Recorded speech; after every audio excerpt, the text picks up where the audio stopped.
God, this feels good. This is the first Monday that we can actually recap regular season baseball. I'm so in on this. Baseball's back.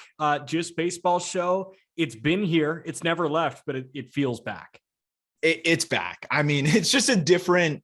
I loved everything we did through the off season. I think it challenged us a little bit. It was a fun way to see how deep we could dig. And I think it helped us figure a lot of things out about the show, honestly, like what works, what doesn't, because we didn't just have constant 15 games every day to just give us content all the time. So I'm excited about being able to balance it. But man, it's a great feeling when you're like, what do we talk about? But the flip side is, how do we fit it all in? Like, what's the most important to talk about versus before it was like, we have nothing to talk about. What are we going to like kind of scrounge up here? Now it's like, what do we have time to talk about? So that's the best feeling in the world. Exactly. And we can go like, I mean, we had the conversation on the phone, like, do we just go rapid fire through everything? Mm-hmm. The idea of rapid fire was such a foreign concept in the beginning of January. It was like, shit. We can't go rapid fire because we have to wring the towel drive all it's worth because we're on day 80 of 99 where there's zero baseball activity anywhere. But this was really fun. We had an opening weekend of baseball. We got going last Thursday. You got our opening day recap. We're going to give you an opening weekend recap now. I'm Jack McMullen. He's Aram Layton. This is the Just Baseball Show for Monday, April 11th. And what we're going to do off the top, we're going to go through each matchup through the opening weekend. The Colorado Rockies are 2-1. And then we're going to get to, just some other stuff, some overarching headlines, some trade rumors that I'm excited to debunk and all that stuff. So we'll just get going. Let's start with your Giants and your Marlins. I know those are like your two favorite teams. You're a Darren Ruff guy. I am a Darren Ruff guy, but it's funny. Like, I've been the guy that's been the downer, I guess, on the Giants, just because I know my team, dude. I know when my team's going to be good and when they're not. And I feel like my team in San Francisco, they'll be solid, but I don't think they achieve everything that we think they might. That being said, Marlins and the Giants are not as far apart in terms of, I think, the way they're constructed as people think. I think the bullpen's a big difference, obviously, but yeah. I don't think the Giants are lighting up the scoreboard this year, man. I really don't. I think situationally they do. Like, I think when you get a right-hander, they can go a little bit more lefty heavy, but against a good left-hander like Trevor Rogers or against a good pitcher like Pablo Lopez that has the changeup that really stifles lefties as a reverse splits guy, I think the Giants are a little bit more vulnerable than they were last year. And the Marlins on the other side, they kind of played the way you expect them to play, low scoring games, situational hitting. Like, that's how they're going to try and win. And the bullpen has to hold up. And, it kind of did this series. Yeah, we thought the Giants were vulnerable last year, though, and they've turned into not being vulnerable. This does feel like a different team. No Buster Posey is massive. And like, not knowing what you're going to get from Brandon Belt is one thing. Not knowing what you're going to get from Brandon Crawford is another thing. And you try and plug and play some guys like Trevor Rogers started this Sunday game for Miami. Jock Peterson's not in the lineup. So you got to rely on Elliot Ramos, who just came up and had a really solid MLB debut. I loved it, man. I mean, I know both of us, when we talked about him on the call up, we're both like, I like him. I'm not worried about it. Like, nothing I don't think changed with either of us. I mean, let me know if I'm speaking out of bounds, but I felt like you and I both were in the same boat where it was like, oh, he was just rushed. He shouldn't have been in AAA, but my long-term perspective on who he can be as a player hasn't shifted. Is that kind of where you were on him? Yeah, I was just thinking he was ahead of schedule in terms of his minor league development, and not ahead of schedule in a good way. Like, that was not his doing. That was the Giants doing. And then all of a sudden we see him get called up. And my initial reaction is, oh no, like, why do they keep doing this? But I think in between the AAA struggles, this offseason through camp, clearly he impressed the Giants team that knows what they're doing. When it comes to handling prospects, handling development, doing things right, this organization does it right. So clearly they saw something they liked with Ramos. And I know it was just one game, but he seemed like a much more under control guy that AAA seemed sped up for him last year. Yes. Major League Baseball didn't seem too quick for him, at least in this game. And it's not like he was facing some pushover starter. He's facing Trevor Rogers. Right. He looked really comfortable up there, and he looked great on the base paths. He can run. He looked comfortable in the outfield. So pretty interesting. If he is able to go for them, and be a legit, even just above average outfielder with dynamic skills in terms of what he can bring to the table, he doesn't have to put it all together right away. But I think this guy could give them a huge, huge boost this year. 100%. And we were just talking about it before we hit the record button, like no Jock Peterson in a lefty-lefty matchup. So you got to rely on Mauricio Dubon in center field and then Elliot Ramos making his MLB debut in left. If Ramos is really good, which he has the possibility of being, even if he's just fine, which he has a more likely chance of doing than not doing, that adds something, especially when you have lefty starters. Another lefty, just to wrap up with San Francisco, another lefty in this series, Carlos Rodon. I'm not going to be shocked if by the end of the year, we're calling this the acquisition of the offseason. Yeah, it's really health dependent, man, right? Like I don't think we have any questions about how good this guy can be and whether he can replicate what he did last year. I'm sorry, I'm not a big small sample size guy, but if you watch that start, you saw more than enough in terms of what he can do. Comfortable, easy upper 90s, nasty hammer. Like he only needed 2 pitches. And that Marlins lineup was just out of whack and uncomfortable. And look, this was a team that put up better ABs against Logan Webb, got Anthony DeSclafani out of the game in the 4th inning. It's not a great offense, but they were okay in the other 2 games against Rodon. They were dominated. And he is a legit dude. My final thoughts on the Giants. I think Ramos is a huge X factor for them because when you have the lefty on the bump, this is a team outside of Ruff.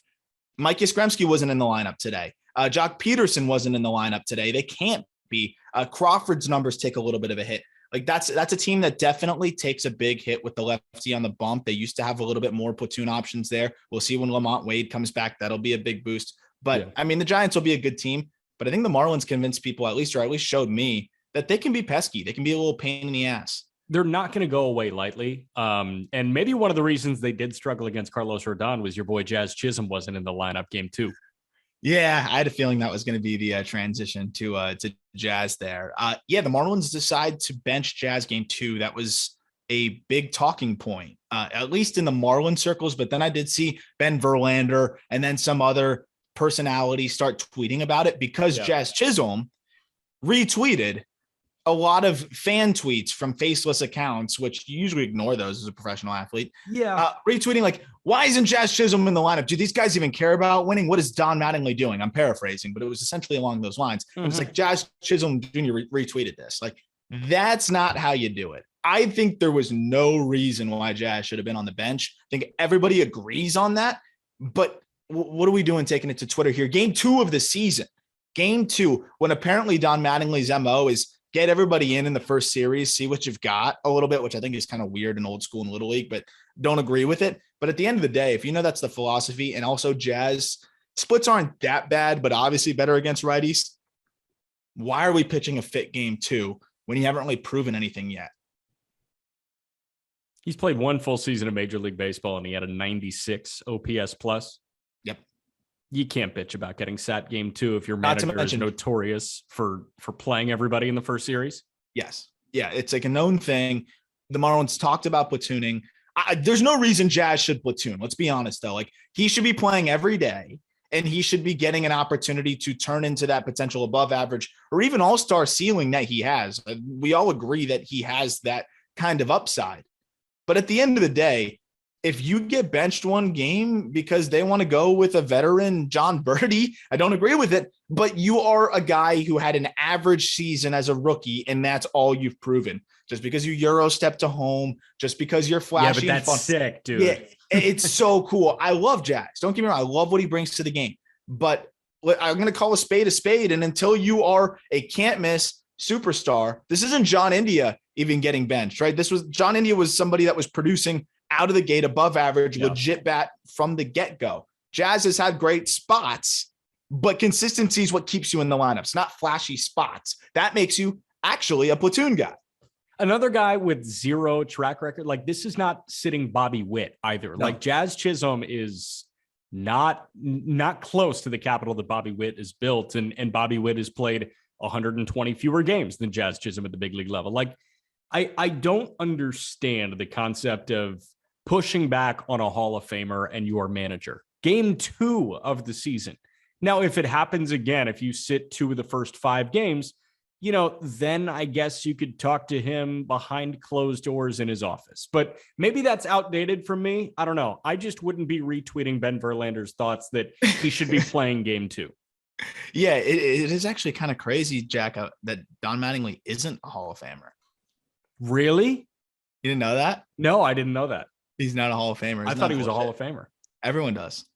It's if you Google is Don Mattingly a Hall of Famer, like I'm pretty sure the question or the answer would be like bizarre, but no, because the back injuries cut his career short. Still ridiculous that he's not. I think he is, and I'm not even saying this to correct you. It's just I actually think he's going to get in through the what is it? Senior the committee. Vote? What's the committee again? What do we call it? The senior vote or the senior vote or the Veterans Committee. Veterans Committee. That's right. Veterans Committee. But regardless, he should be a Hall of Famer. He's esteemed as a Hall of Famer by his peers. He might as well be a Hall of Famer. He's Hall of Fame adjacent in terms of the respect that he commands. He just had a documentary put up on him. Yeah. It doesn't mean you can't question his decisions. Knock on the door and say, hey, coach, I just hit the game-tying home run or the go-ahead home run late in the ball game. I've been raking all spring. I've been really good. Why am I not in the lineup today and talk it out? Maybe he did that and he still wanted to retweet anyway. To me, it's just a little bit of immaturity. It comes with the flash that you're going to get, unfortunately. But he's looked great this series. Jazz looked really freaking good, and he played today like he had something to prove, and maybe that's a good thing for them to have over there. And to clarify before we move on to the next thing, I think you and I are just trying to make it clear that we don't think Jazz is going to be bad, or we don't think that Jazz can't be an all-star. It's just you got to conduct yourself as who you have been so far in your career. And so far, he's a guy that had a 96 OPS plus, like you said, and that's it so far with a lot of errors. That's it. I mean, the maturity just has to tick up a teensy bit there. And like social media is the thing that does that to people. I absolutely stand behind that. Social media is a terrible place. Granted, like that's where we get a lot of our publicity. But I think everybody on social media admits that most times social media sucks. Yes. So there we go. Moving on. Pablo Lopez looked really good. Last thought on the Marlins. Yeah, that was huge because he looked shaky in the spring. He's a guy that has to be healthy. The shoulder can get twinged up a little bit. Changeup was phenomenal. Fastball velo was more in the mid 90s, and he diced up a pretty solid Giants lineup against right-handed pitchers at least. That was a really impressive outing from him. Yeah. Next series, we'll go a little bit quicker here. White Sox Tigers. My White Sox look good. I like that they survived without Tim Anderson. Tim Anderson came back, and the first pitch he saw this year, he laced down the left field line for a double off of an improved Tarek Skubal. Luis Robert is the truth. My main concern with the White Sox is the pitching depth falls off like crazy. And now you've got Lucas Giolito headed to the IL with an abdominal strain. It is Dylan Cease and nobody else. And I know you could say, Jack, listen, Michael Kopeck just started his first game in, however many years. And I understand he made some spot starts last year, but he is a member of the rotation for the first time since 2018, 2019. Yeah. Kopeck, what he did yesterday, not sustainable at all. 62% fastball percentage, 30% sliders, 7% curveballs. Yeah. I mean, you can't do that. Unless you're spotting, right? Or unless you're spotting. Like that's never been Kopeck's game. Rodon can do that, right? Like Rodon throws harder than Kopeck now. Just to put things in perspective, Kopeck could throw harder in relief stints, but so could Rodon. Rodon throws harder than Kopeck, and I don't think Michael Kopeck's ever going to get back to that easy triple digit. It's still easy mid 90s that can touch upper 90s and maybe grab a few triple digits, but Kopeck's got to be a more complete pitcher now. He's not going to be able to just gas guys up, and 60% fastball isn't the way to do it. It's going to be a struggle for him if that's the way he approaches it. I totally agree. I don't think it's sustainable. I'm worried. And Cease looked like a Cy Young caliber pitcher in his start. Like Cease was amazing, but Giolito was leaving changeups letter high. And I know that that's part of his game, but it's still not good. That's still, I don't think, where he wants to put his changeup. I'm really worried, especially with Lance Lynn out for a couple of months.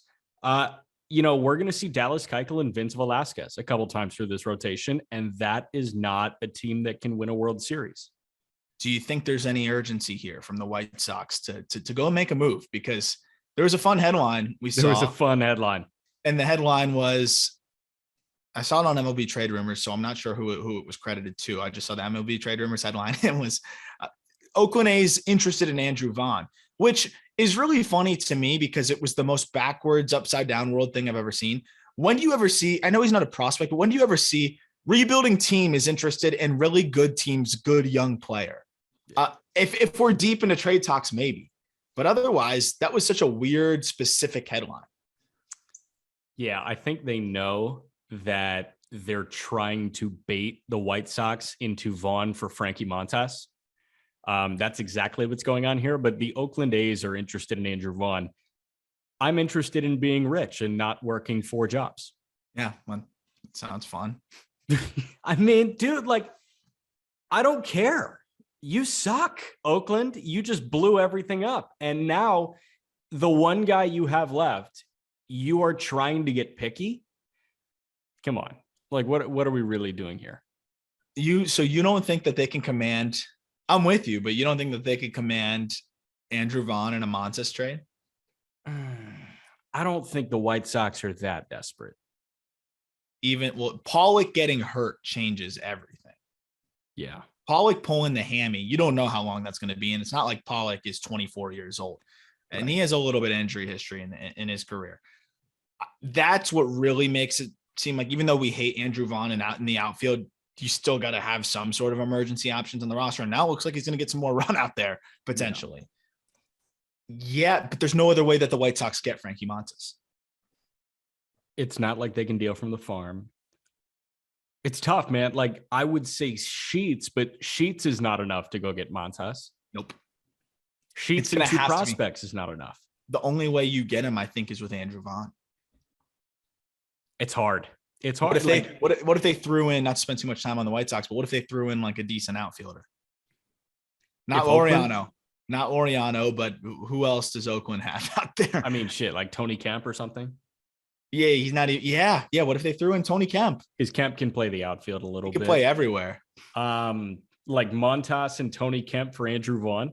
You would have to think about it. You really would have to think about it because the offense is good enough without Vaughn. Or are you going to lose a ton of games 12-10? What about Chad Pinder? Like, it's tough, dude. Like that helps. I know he's not exciting, but if you're getting a frontline arm and Chad Pinder at least plugs in, plays better defense than you'd get from Vaughn, won't hit as much, but he still can swing it a little bit. He's off to a pretty solid start, I think, this year. Not the worst thing in the world. I got to see Keuchel and Velasquez once before I say yes to this trade. Okay. Is that fair? It's fair. The Tigers may be in some trouble if the pitching isn't where we thought it might be. Dude, I you know where I stand on that. I just don't think they're gonna be good. They're heading in a great direction. Things look good overall for the future, but too much riding on the shoulders of Eduardo Rodriguez. Did you think he looked good on Friday? No, I thought he looked terrible on Friday. No, I thought he looks really bad. But it's okay. It's first start with a new team. He could be okay. And it was cold as hell. Yeah, it was cold, but still a lot riding on his shoulders as well as Casey Mize. And Mize, I think I'm winning the FIP battle right now, though. Casey Mize versus Bailey Ober. I took Ober was not great. Ober was not. We'll get there, but yeah, it's going to be close. It's going to be a showdown. But yeah, no. If Detroit really wants to compete, it's not going to be with this current staff, and unless Matt Manning or Casey Mize makes a big leap, this team's just not there yet. Just not yet. Yeah. Brewers, Cubs at Wrigley. I don't have many takeaways from the Cubs' first 3 games. I don't think, I thought this was kind of fluky, but my main takeaway from this series was what the hell happened to the Milwaukee Brewers starting rotation? I'm going to give you a rundown of Burns, Woodruff, and Freddie Peralta. Corbin Burns on opening day, 5 innings, 3 earned runs, 4 strikeouts, 3 walks. Yeah. Brandon Woodruff sucked. Couldn't get out of the 4th. 6 hits, 7 earned runs, just 2 punch-outs, and 3 walks. Freddie Peralta, 4 innings, 3 earned runs, 4 walks. Nobody could throw strikes of those top 3. No. It was, again, really crappy environment. I think it was cold, a little rainy, obviously windy. I'm not making excuses, but for all 3 of those guys to look the way they looked against a bad lineup, against a lineup that's not good at all. And got to give credit though to the Cubs. Seiya Suzuki really settled in after his first couple ABs. The rest of the lineup, Nico Horner came up big in some spots. they had guys that put together some really good at-bats. But yeah, dude, I don't know. I would never have expected all three to stink in their first outings. I'm not worried, though. Are you worried after one start from each of these guys in a weird spot environment? No, like Spencer Torkelson didn't look good because the weather was shitty. He's gonna be good when the weather warms up. Show me their first start at a roof-closed American Family Field, and if they stink there, then we'll slam the panic button. I'm cool with that. I will say that Woodruff looked horrid. He looked terrible. And to build off of that, you know how bad he was in the spring. Woodruff individually, I'm worried about. The other two, I'm not. Woodruff, to wrap up on the Brewers, this spring, 3 starts, 11 and 2/3 innings, 16 hits, 14 earned runs, 6 home runs, 4 walks, 12 Ks. So 1.7 whip. Small sample size, I know, but to follow up an 11 ERA spring with a shitty performance in his first start, 7 earned runs. I mean, dude, that's 21 earned runs in his last 15 innings. Yeah. That's horrible. That's scary. He's also a terrible actor. The MLB Network commercial with him and Dan Plesac. We're piling. God. Oh yeah, those commercials really suck. So bad, dude. They really suck. Bad. They really suck. I mean, like, who would have thought that like MLB Network studio hosts would be such bad commercial actors? Because they're really poised in every other. They're great on television, and the ESPN guys were great in their ads. Oh, like the This Is Sports Center stuff. Yeah, I wonder what happened. I wonder what happened too. Texas and Toronto. That was north of the border. The Blue Jays are going to put runs up, dude. And I keep saying that, but this team can hit the ball. Today on Sundays, we're recording this. Vlad Guerrero Jr., 467-foot bomb, 118 miles an hour. And then he hit one 115 miles an hour. And Matt Chapman smashed one too. This offense could break records this year. Would not be surprised at all. On the other side, the Rangers are going to put runs up.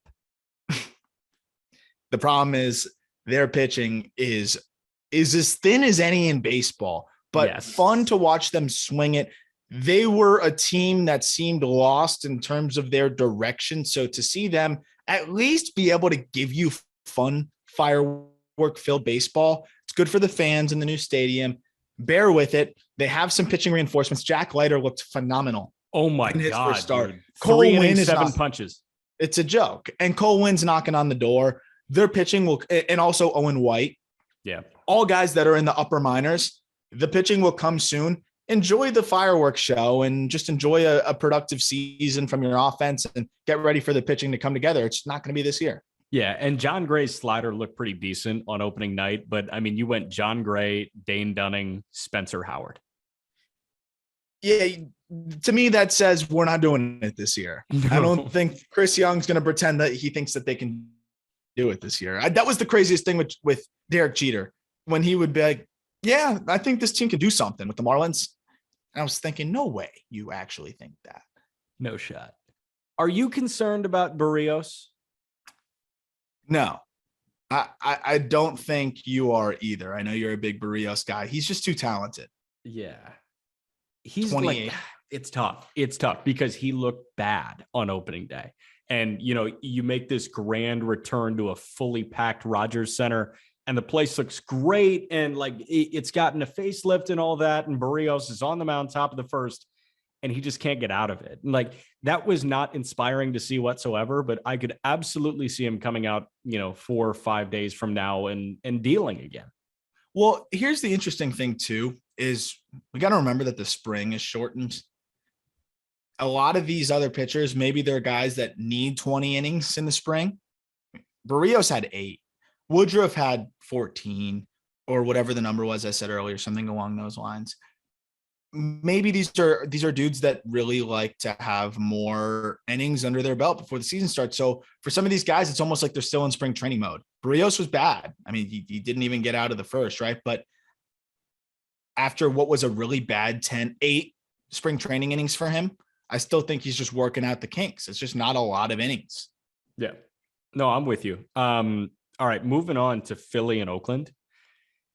I didn't take much away from this series. Like, this is one that for the most part I stayed away from, but I did keep tabs on Gene Segura playing really well. He hit 2 bombs this series. Like Gene Segura, you know, he is lost in a lot of things, and he's never been top flight except for that one year that he finished. Like, I'm sure he finished top 10 in MVP voting that one year, but Segura since then has just kind of been skating by in this, you know, certain quagmire where like he's not the best in the game, but he's also not a liability. I mean, this guy just hits. Like, he flat out rakes, and he's a walking 300. He's a 21.4 F4 guy at this point in his career. He's still only 31, 32, I believe now. Just turned 32 this month. Or this past month. That's a guy that has a very good career. He could compile 35 F4 and have a phenomenal career. And I know for those that aren't all in on the analytics, like Jack said, he hits 300 every year. He gets on base at a decent clip. He's not going to walk a ton, but high average. He'll sprinkle in a few walks, doesn't K, will run into homers, especially in Philadelphia.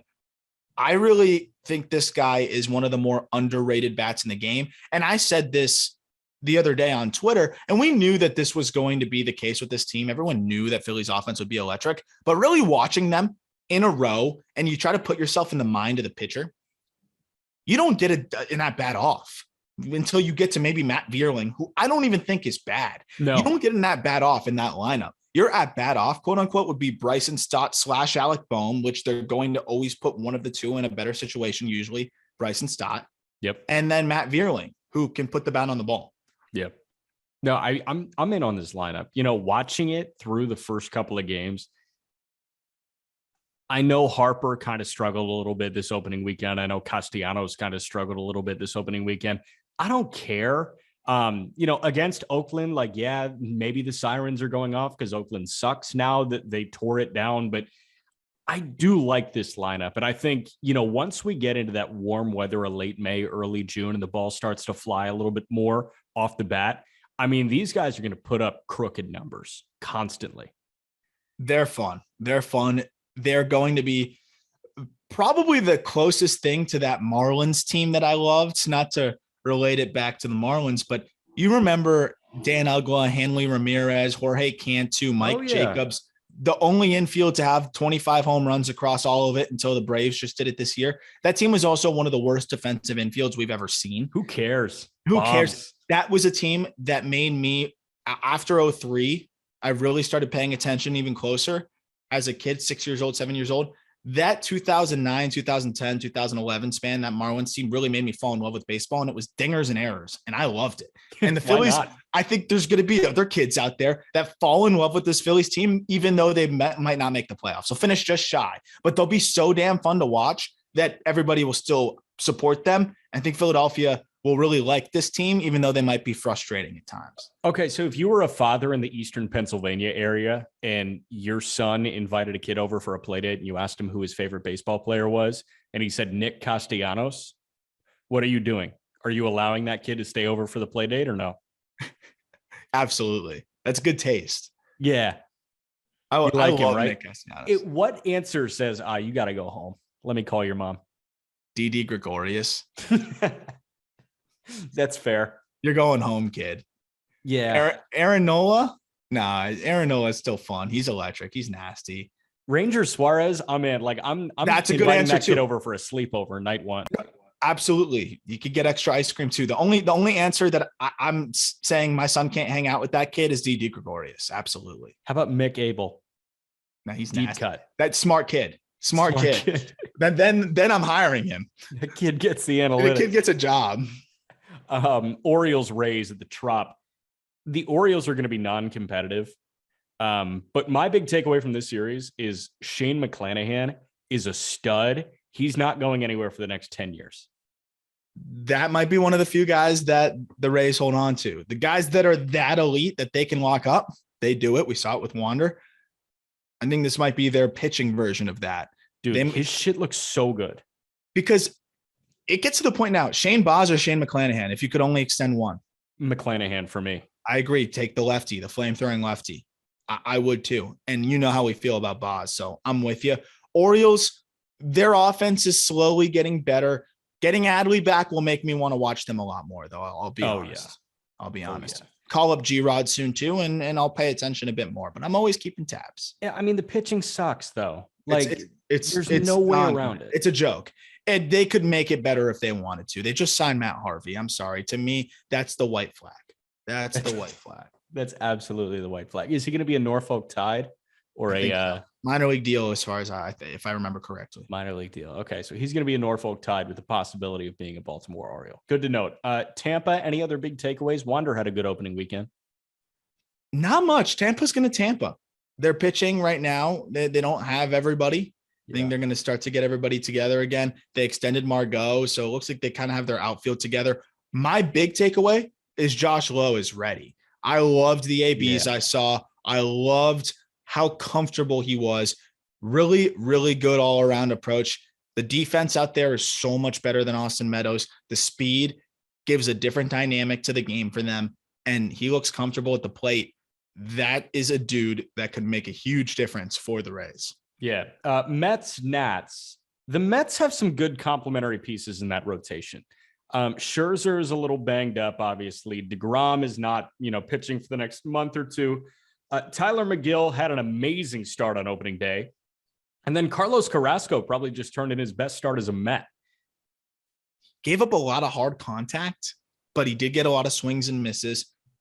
He doesn't need to be much more than a 4, really, for them. That's all he needs to be. He just needs to be a serviceable starter. And if he can put together starts like he did on Sunday, Mets are in good shape. The offense is going to hit. And that's the exciting thing. A bunch of dudes getting hit in the face, but fortunately Alonso looks good. That grand slam on Saturday with the pimp bat twirl. We got a really cool angle of that on our Twitter. That was the one time I maybe did 5% of our tweets and highlights, maybe 5 to 8%. Yeah. Ethan Badowski did a phenomenal job. One of our writers on social media killed it. Follow us on Twitter to keep up with all of the highlights and stuff at Just BB Media. I sprinkled in a few too. I was having a good time, but Ethan set the standard really high, which is the problem. So then I had to, I'm pretty lazy with it. I'll just be like, great catch by Jorge Soler with the clip. Point tweet. Yeah, tweet. But Ethan has all the emojis and like good punchlines and whatever. And now when I'm tweeting, I'm like, I gotta do it now. I can't just have it be totally off of what it normally is. Right. So our Twitters just got stepped up a little bit. I got pressured into leveling it up. Pete Alonso looks great. Lindor looks like he is carrying through the spring. Thank goodness he's okay after taking one in the teeth too.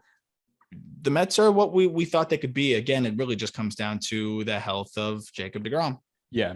Washington, there's literally nothing to be excited about aside from Juan Soto. Nelson Cruz homered. That was exciting. Okay. In game 3, game 1, the Nats lost 4-1, I want to say, and Juan Soto's solo shot was the only run production. The pitching is uninspiring. Victor Robles made a nice catch, but Gary, Keith, and Ron, they made a great point about Victor Robles. They said he was kind of the same thing as Juan Lagares, right? You expect all these big things from him, and then you give him too much time and nothing happens. Yep.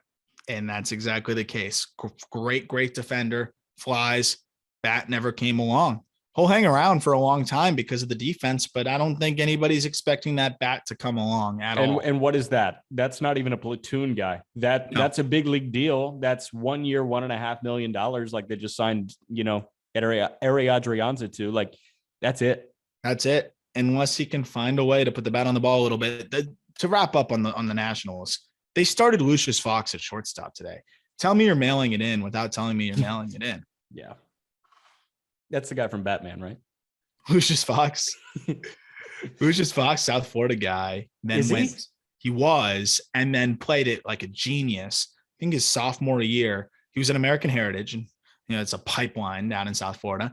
And if I'm not mistaken, he went to he went either to the Bahamas. I believe it was the Bahamas, back to where he had a lot of family from there. It's where a lot of his family's from. He might have originally been from there. But the crazy thing is he goes back to the Bahamas. He did it early enough to where he qualifies as an international free agent. Good. Now you don't have to worry about where you're getting drafted. The ball's in your court. And he got a nice payday. I think he got $4-5 million. Good. As an international free agent. Played it like a genius.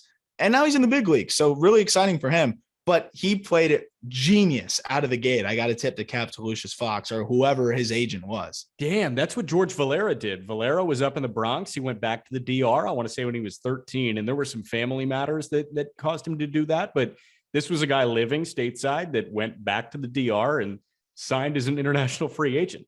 Fox got $6.5 million. How about that? Good and Valera got a couple mil too. Great move, but Lucius Fox was at one time rated higher than Juan Soto. I believe they were in the same class. Jesus. Okay. Yeah, I think they missed something with Soto. But they're in the same lineup now.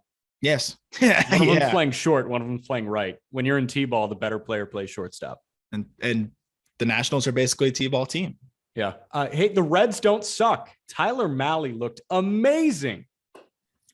I got a call into Mo Egger, the show in Cincinnati.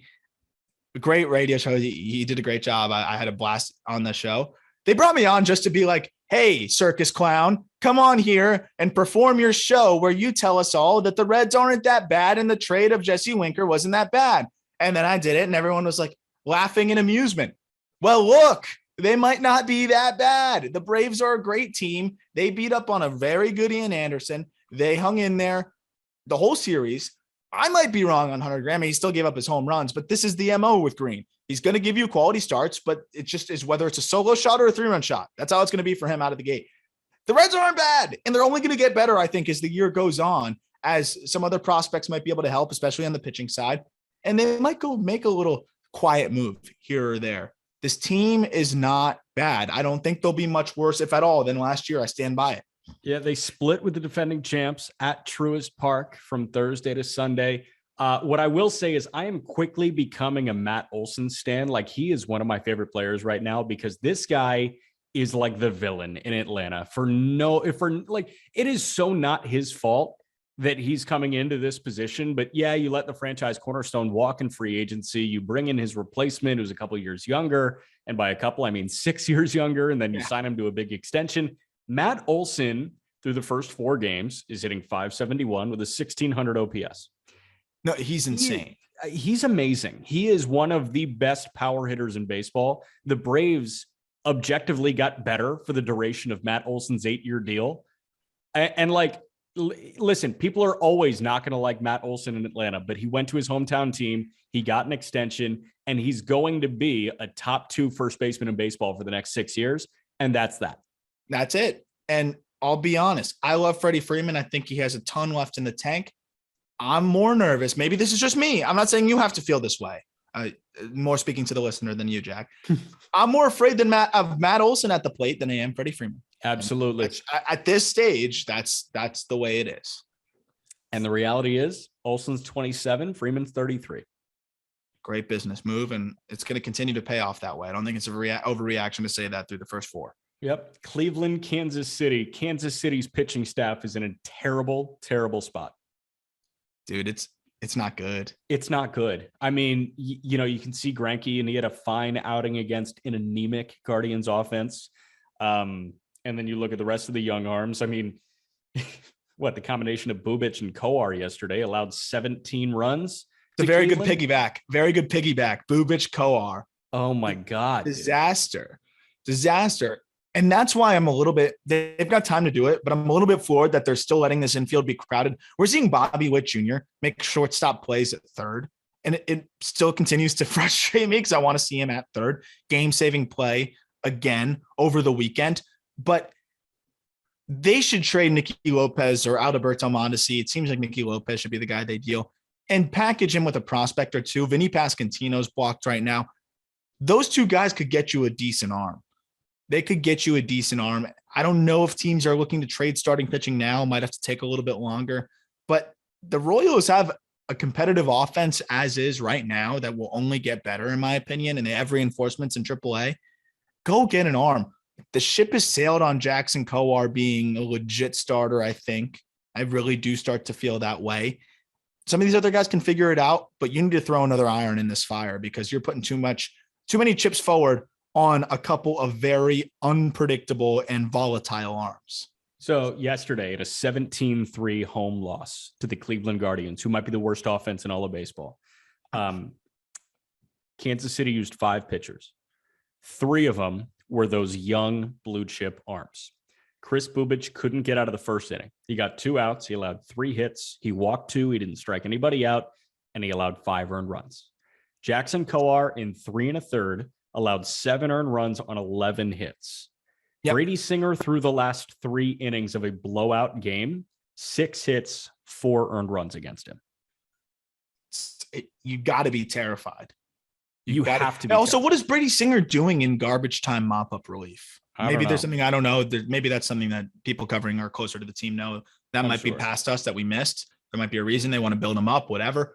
But this team has a lot to figure out in the pitching department. It's not like they have prospects knocking on the door either. Asa Lacy looked terrible in his first professional season. Has time to figure it out, but his timeline got delayed. And Daniel Lynch didn't look great either.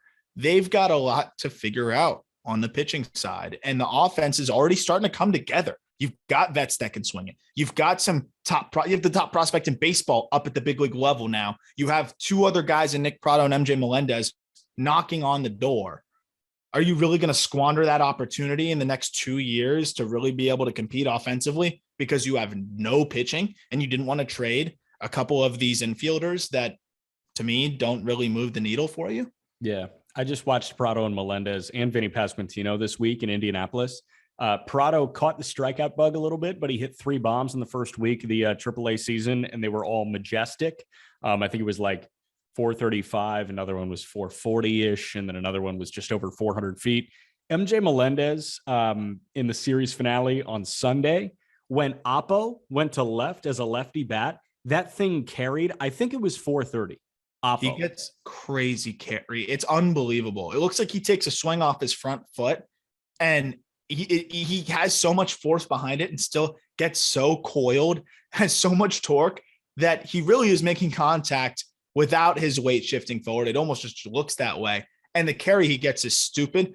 I watched an AB, I texted you about it, where it was a battle against a nasty reliever, and he shot maybe 3 fastballs, upper 90s, the other way for what would have been home runs, just foul. Yeah. Just comfortable foul off, just shots the other way. MJ needs to be up there now. We talked about that in the past, but that's another dude, can't help you on the mound, but is going to make that lineup that much more formidable. And that's exciting on the offensive side for them, but won't help them this year. I'm going to be negative about Cleveland before I'm positive. Zach Plesac, he had a really strong outing, 5 2/3, 3 hits, no runs. He only struck out 3, but he didn't walk anybody. I am going to say this about Zach Plesac. Eye test, he's not passing with flying colors. Like Plesac, the fastball doesn't look good. His movement, his break, his command just don't look that strong right now. And I think it was just a crappy day. He's one of those pitchers that right now just looks like the dude that has just good enough stuff to skate by some starts, and then other starts he's going to get blown up. And it's very dependent on just how he can get away with it and pitch out of certain jams. He doesn't look like the Zach Plesac we saw before yet, but was a positive. And Cal Quantrill looked good as well. Didn't pile up the strikeouts, but didn't give up a ton of hard contacts. 5 strong innings, 2 earned runs, only walked 1. And the offense, the middle of the order is doing the damage. We saw that with Jose Ramirez, who's off to a ridiculous start. Stephen Kwan's off to a ridiculous start. Ahmed Rosario swung it well through the series as well. And he was a player that really had a strong finish to the year. That's a big X factor for them. I still think the Guardians are going to be fun. And I think they're going to be able to pitch enough, but it's fair to ask questions about their staff. What is Bieber going to look like? His velo is down. Is Tristan McKenzie's command going to come together? We saw him in relief. A lot of questions on the staff, but at least they have a lot of options. Yeah. One last thought on Cleveland. Stephen Kwan has arrived. He is him. His 5-hit day on Sunday. Fast, fun, cool name, great bat to ball skills, throwback player. I'm always here for it. Boom. Seattle and Minnesota. My biggest takeaway from this series was the Buxton Correa tandem is must watch. That's the best way to put it. That's the best way to put it. I really base it on what I'm gravitating towards. What gives me a little feeling in my stomach when I'm scrolling through. Oh, that one. Yeah. Anytime that the Twins are playing a half decent team, I get that feeling because they are just must see TV, as you said right now. Buxton has figured it the hell out. Oh my God, dude. But I tweeted something a little bit more nerdy about his swing breakdown. He is such a freak athlete with freak twitch athleticism and ridiculous strength that he actually starts coiled. He already starts almost the way most hitters get loaded. And you can see him rotating his body, coiling a little bit to fire up those muscle fibers. It's crazy. He starts the most pre-coiled I've ever seen and doesn't have to move at all. It's the most insane, effortless bat speed I've ever seen. If he's healthy, the MVP award is his. Correa hit 458 on Sunday. And then the other fun thing is you got guys like Jorge Polanco who really can light it up and are fun. And then even Gary Sanchez, who we make fun of all the time. He had a 450-foot grand slam. There's going to be times where Gary Sanchez must see TV because it's hilariously bad, or he's going to go 450 upper tank grand slam. So either way, I want to have the game on. I love it. Dude, Urshela was good this weekend. That's huge for them. If he's good for them, they're instantly a very fun wild card option. Easily. Seattle, what was your big takeaway from the weekend? What's up with Jared Kelenic? Is it too early? When do we do this dance again? Not doing it yet.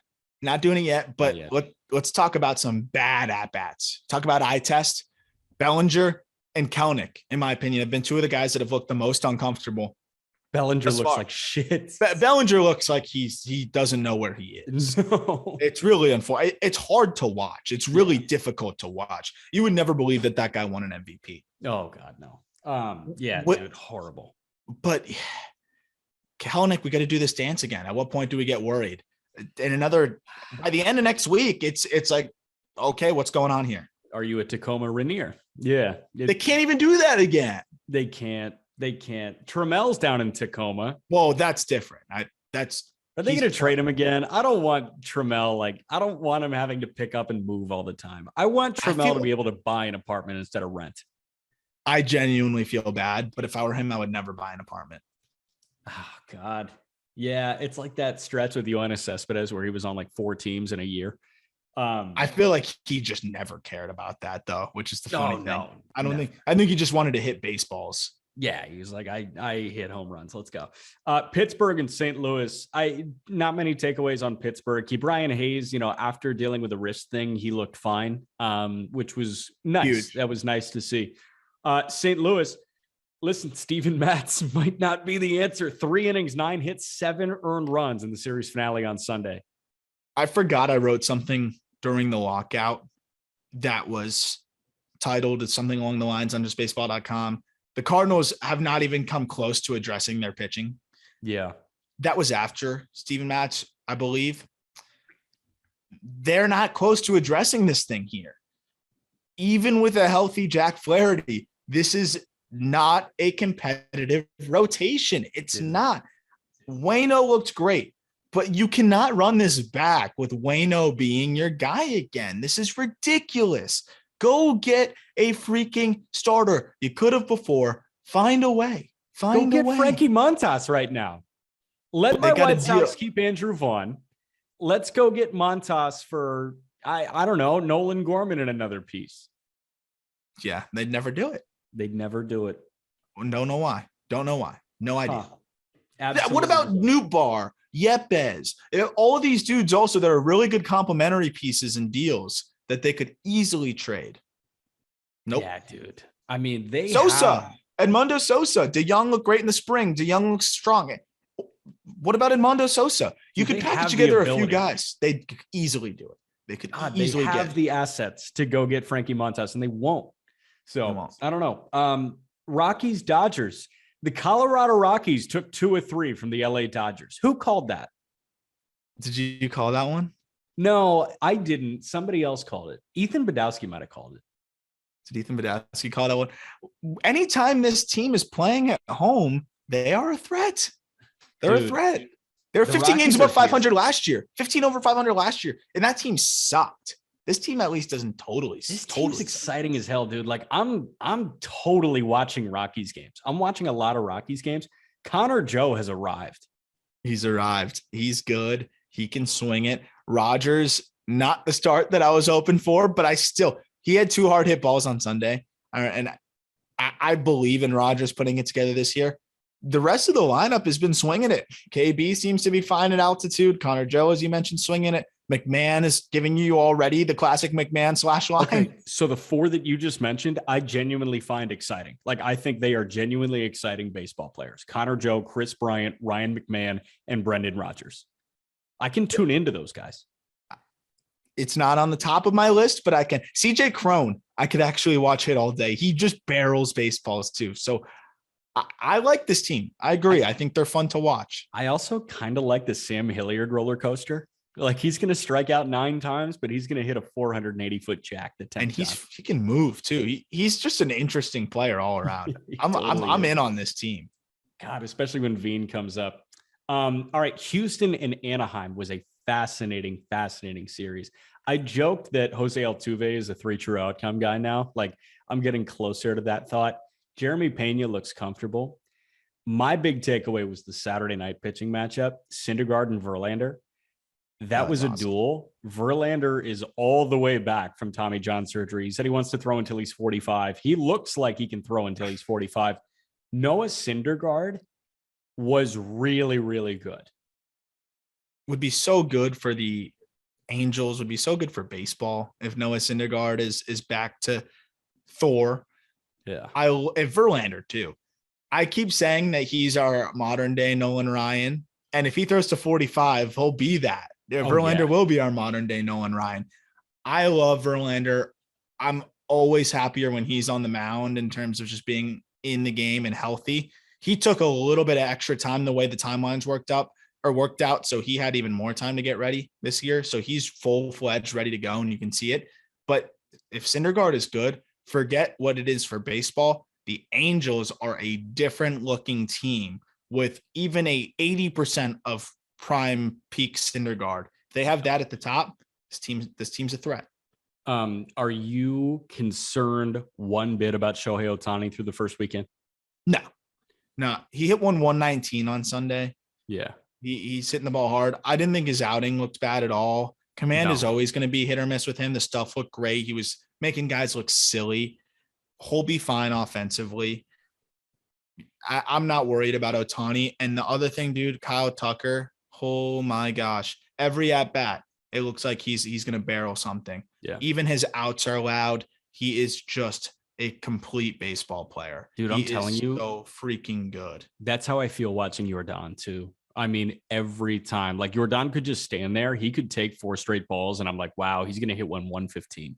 I agree. And now imagine above average runner, gold glove potential in the outfield, can play center if you need it. That's why Kyle Tucker to me is just as complete as it gets. But Jordan is a walking quality at bat. Yeah, dude. Yeah, ridiculous. Second to last series we got to go over. San Diego, Arizona. I don't have any takeaways for Arizona. Nice walk-off bomb by Seth Beer. San Diego, you tweeted something late night on Saturday about CJ Abrams. Just tell me what you're thinking about CJ. I had a few drinks on Saturday night. Okay. I was coming off of dinner. Tell me what you said. Okay. I will. But let me prime it with this. I don't think it's that crazy. I'll double down on it right now. Oh but my God. It was his first career hit. I quote tweeted the Just Baseball account, which was the highlight of CJ Abrams' hit. I said, feeling a little bit crazy. It's Saturday night, but I think this kid could have 2,999 more in him, which would imply that he hits 3,000. If there's how many players in the game are there that you think could sniff 3,000? That's a good question. Wander Franco. Correct. Vladdy Jr. Fair. Ooh, I don't know. It's tough after that. Like, I don't think Julio Rodriguez is that guy. No, not many. I think that might be it. Here's my thing with Abrams. It's a counting stat. It is. He's 21 years old, and now he started counting. He's already got a hit on the board. He's going to play for what I think is 15, 16, 17 years, because you have a guy that is a plus potentially plus runner with plus he's an 80 grade runner, 80 grade runner, and a potentially 70 grade hit tool, at least 60, and above average power. He's going to age gracefully. His bat to ball is so good that I just think as he slows down, he's still going to be somebody that could spray it all over. Obviously 3,000 is insane. And that's why I said this is a crazy tweet. But my larger point is if I had to bet on one guy to hit 3,000, I'm between him, Wander. Wander would be number one, obviously. If I can't pick Wander, I might be going CJ Abrams. Damn.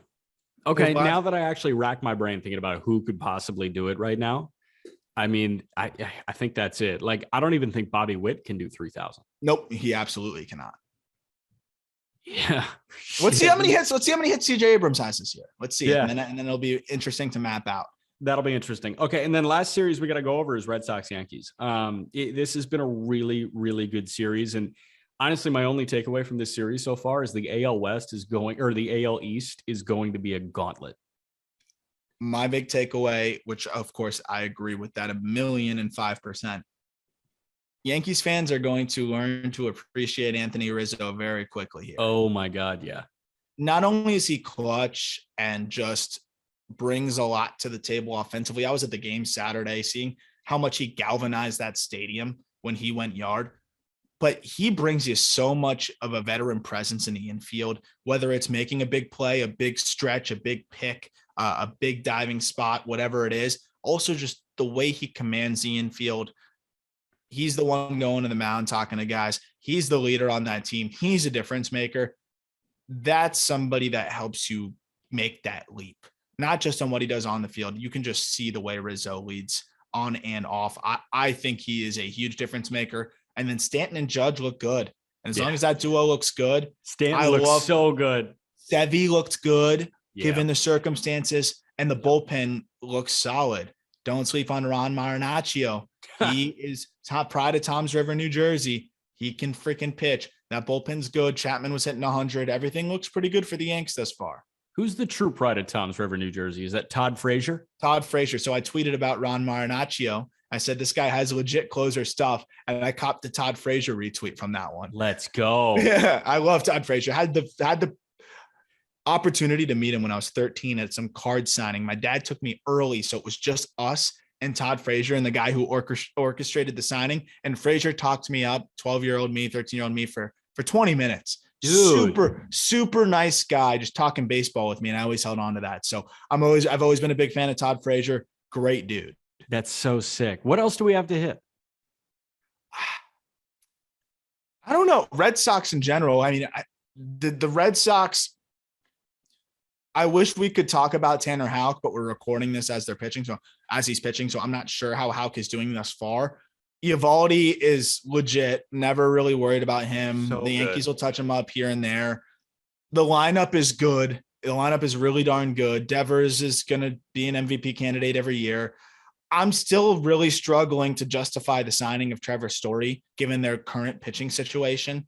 But locking up Garrett Whitlock, big deal, I think, for the Red Sox, a team that's had a lot of turnover in the bullpen, that hasn't even had some stability in the rotation. Garrett Whitlock is a vital piece to lock up in your bullpen. I thought that was a great extension for the Red Sox. I think I've seen enough to feel confident to give Garrett Whitlock a multi-year deal.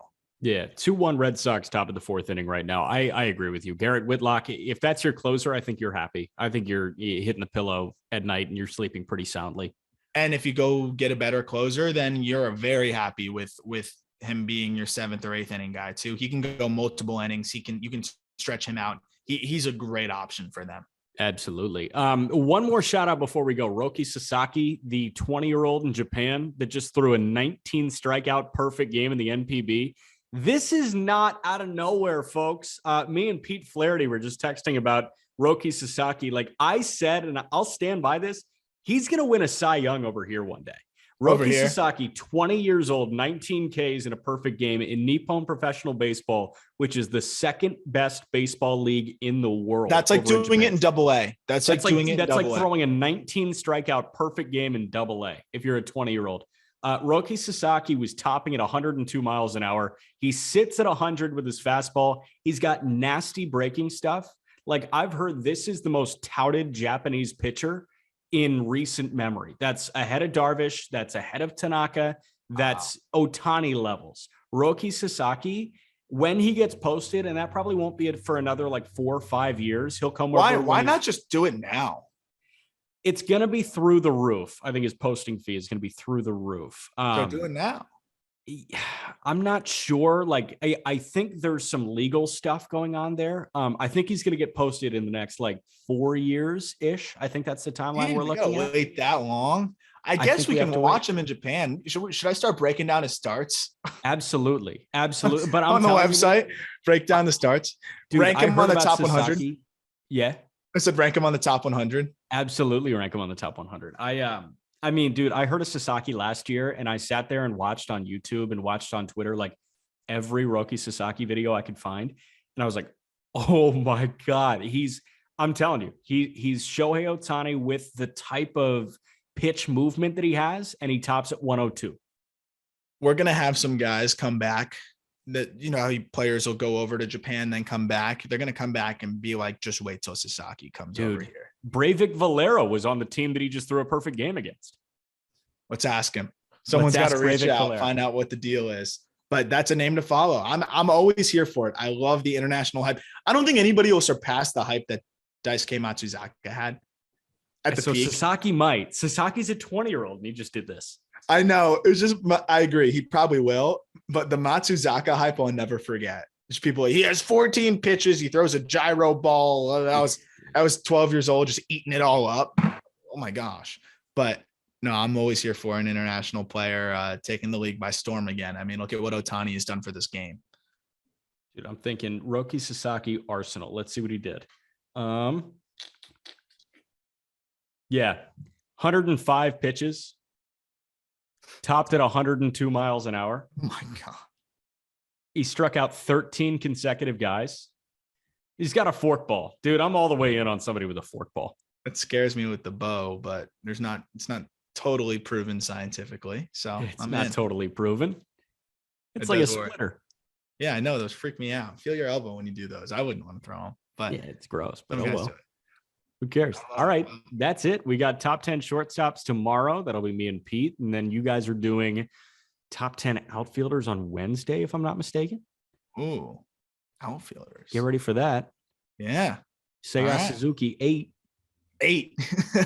Andrew Vaughn, 10. Andrew Vaughn, 10. Oakland A, Andrew Vaughn, 10.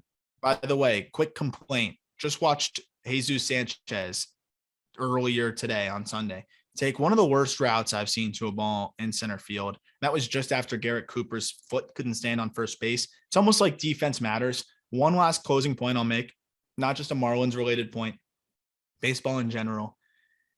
Defense, I feel like, is severely underrated. It is so much easier for a baseball player to screw you consistently on defense than help you consistently on offense, because it's a game led by failure. Even the best hitters are hitting, as you know, 3 out of 10 times. Yep. And the worst fielders are hurting you every couple innings. And we're seeing that. I don't know why people continue to undervalue defense. And the Marlins are the latest example of that one. We'll see how it shakes out for the Phillies as well. Yeah, let's see how the Phillies do. Phillies have, who do they have? Oh, they host the Mets this week. A couple of good series to watch this week. White Sox host the Mariners. Ooh, that'll be fun. Toronto is in the Bronx to take on the Yankees. That's going to be very fun. And then you've got Dodgers Twins. That's must see TV. That's must see. I'm in. So that's got a fun week. Fun week ahead. Pete and I will talk to you Tuesday.